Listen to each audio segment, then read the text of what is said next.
The crystal glasses clinked against fine china as Sarah Thompson, my sister, hosted another one of her elite family dinners. I sat quietly at the far end of the table, watching my brother-in-law Marcus, the self-proclaimed business genius, hold court with his usual audience of admirers. At 42, he wore his CEO status like a crown, each word dripping with the kind of confidence that only came from never having faced real failure. And that's how I closed the Anderson merger, he concluded, basking in the appreciative murmurs from our gathered family. Biggest deal of the quarter. Some people just understand business at a different level. His eyes flickered to me, lips curling into what my sister probably thought was a charming smile. I took another sip of wine, already knowing what was coming. These monthly family dinners had become Marcus's favorite stage for his particular brand of subtle cruelty. Speaking of business, he turned fully towards me now. Claire, how's that little, what do you call it, consulting thing of yours? It's going well, I replied evenly, noting how my sister Sarah straightened in her chair, eager for the show to begin. At 38, I learned that the best defense against Marcus's barbs was calm dignity. Still working from home, right? He chuckled, swirling his expensive bourbon. You know, when Sarah told me her sister was in business too, I expected something more professional. How can anyone take you seriously without even a proper office? My mother shifted uncomfortably but said nothing. Dad suddenly found his roasted vegetables fascinating. They'd long ago chosen their side in the family dynamic, and it wasn't mine. My clients seemed satisfied, I said, spearing a piece of perfectly cooked salmon. Marcus had insisted on catering from the city's most expensive restaurant, another chance to display his wealth. Clients? Marcus barked out of a laugh. Is that what we're calling the local coffee shops and boutiques now? You know, Claire, if you ever want real business advice. Actually, a deep voice cut through the dining room. Our client list is quite impressive. All heads turned to Richard Anderson. Yes, that Anderson, of the merger Marcus had just been bragging about. He'd been quietly observing from the other end of the table, where Marcus had seated him as the guest of honor. In fact, Anderson continued, setting down his fork, my daughter's company has been trying to get on her waiting list for months. Claire's firm is rather selective about who they take on. The silence that fell over the table was absolute. I could hear Sarah's sharp intake of breath, see Marcus's face transition from confidence to confusion. Your daughter's company, Marcus managed, his voice suddenly less certain. Megan Anderson, CEO of Horizon Tech. Richard smiled warmly in my direction. Claire's firm handled the Matthews Group acquisition last year. Brilliant strategy, by the way. When Megan told me who was behind it, I could hardly believe someone so young had orchestrated such a complex deal. But then, real talent doesn't need corner offices to prove itself, does it? I watched the color drain from Marcus's face as realization dawned. The Matthews acquisition had been the talk of the business world, a $400 million deal that had transformed the tech landscape, and I'd orchestrated it from my home office, the one he'd been mocking moments before. I had no idea, Marcus stammered, his earlier bravado evaporating. Obviously, I replied softly, allowing myself a small smile. More wine, anyone? Sarah's hand shook as she gripped her glass, her perfect hostess composure cracking.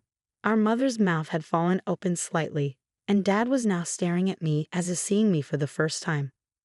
Claire, Marcus started, his tone shifting to something almost ingratiating. Why did you ever mention that I handle major corporate acquisitions, that my little consulting thing advises Fortune 500 companies? I set down my wine glass carefully. You never asked, Marcus. You were too busy telling everyone how successful you are. Richard Anderson chuckled. And speaking of success, Claire, I hope you'll consider taking Horizon Tech on as a client.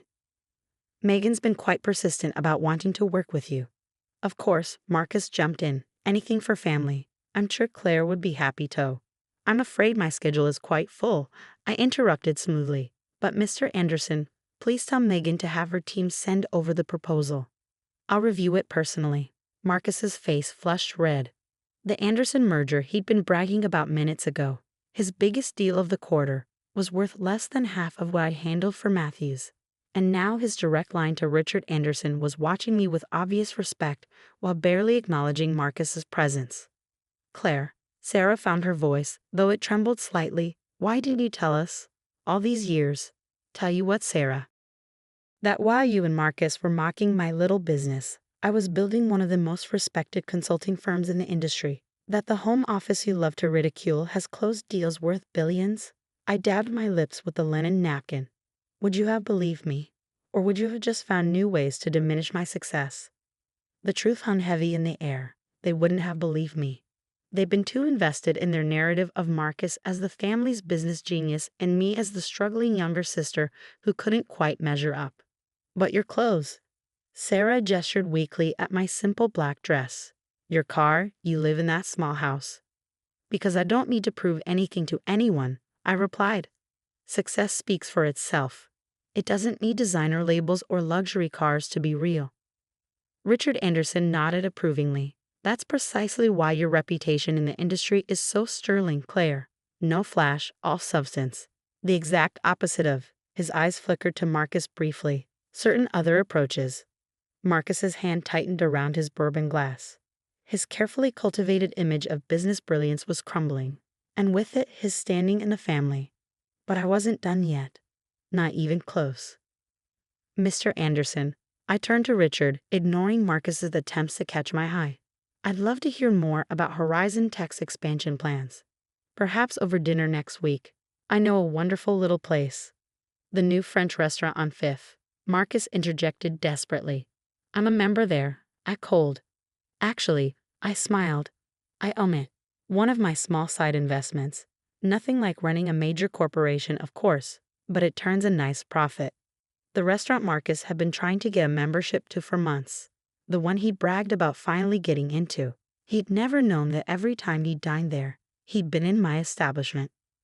Sarah's wine glass slipped from her fingers, staining the pristine tablecloth red. But for once she didn't rush to clean it up. She was too busy staring at me, really seeing me for the first time in years. The thing about success, I continued, standing up from the table, is that it doesn't need an audience to be real.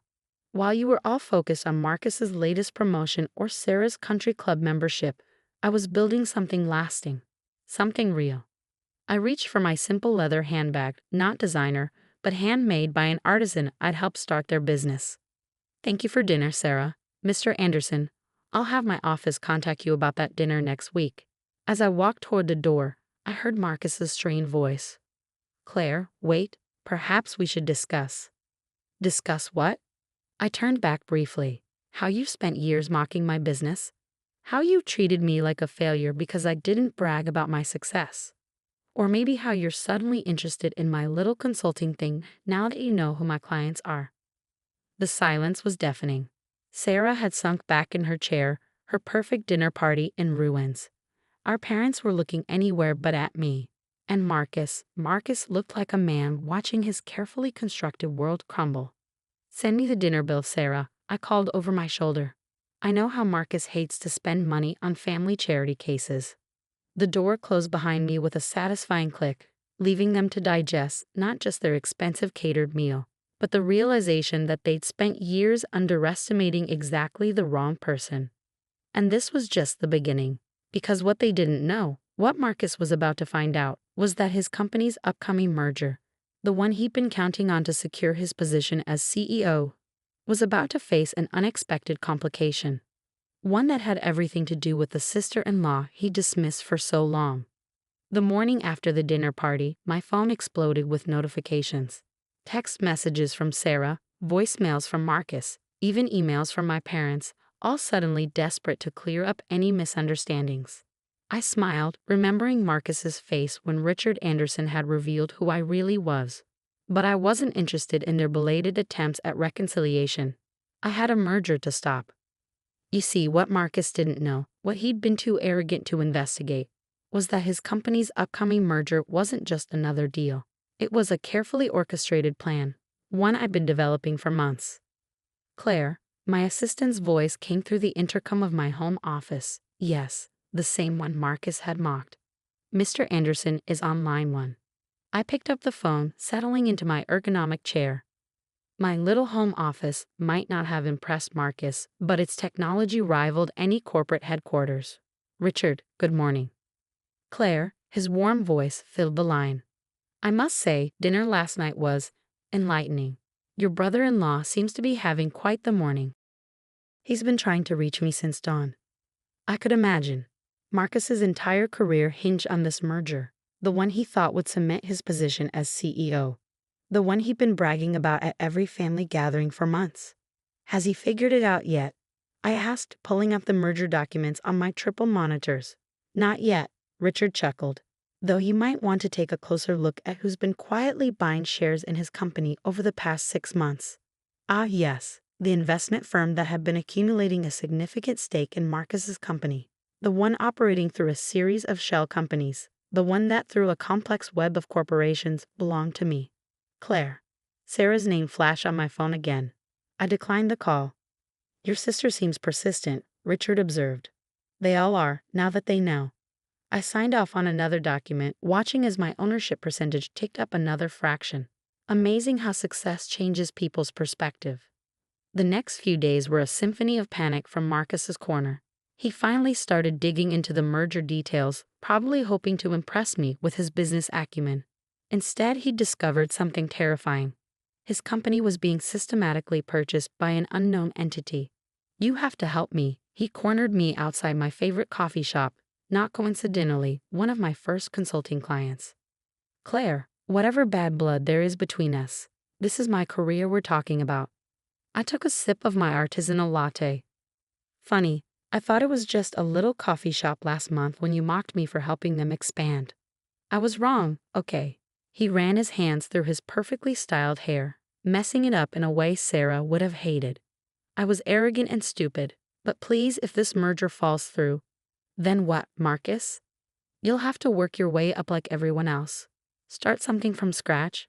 Build a business without writing on your family name. His face paled. We both knew he'd never built anything himself. His CEO position had come through connections, not competence. The same connections he used to belittle me at every opportunity. My phone buzzed again. A notification from my legal team. Another block of shares acquired. We were getting close. The board meeting is next week, Marcus said desperately. They're expecting me to present the merger details. But this unknown buyer, if they gain controlling interest, then you'd be answerable to them. I finished for him. Imagine that.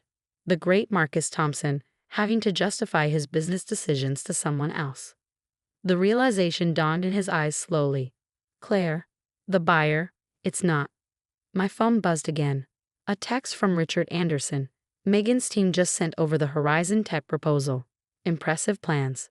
Shame about Marcus's company. They would have made a good partner if their leadership was different. I showed Marcus the text, watched as the last pieces clicked into place. You're going to destroy everything I've built, he whispered. No, Marcus, I'm going to show you what real business looks like. I stood up, smoothing my simple but immaculately tailored dress. The board meeting is at 2 p.m. next Thursday, correct? Don't worry about preparing anything.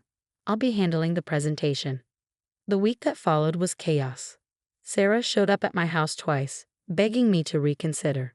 He's family, she pleaded, as if she hadn't spent years treating me like an embarrassment. My parents tried next. Think about what this will do to the family name. Dad argued. The same family name that hadn't stopped them from laughing at Marcus's jokes about my cute little business. But the real satisfaction came at the board meeting.